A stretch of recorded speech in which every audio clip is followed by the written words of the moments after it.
महालक्ष्मी आली ओवाळतो कापुराने भक्ता प्रसन्न झाली सोन्याच्या पावलाने महालक्ष्मी आली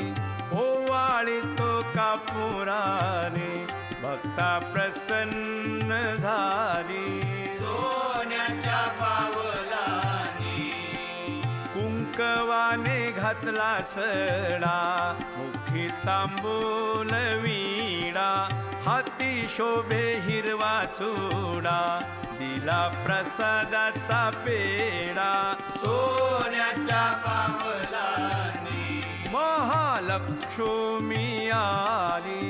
ओवाळतो कापुराने भक्ता प्रसन्न झाली।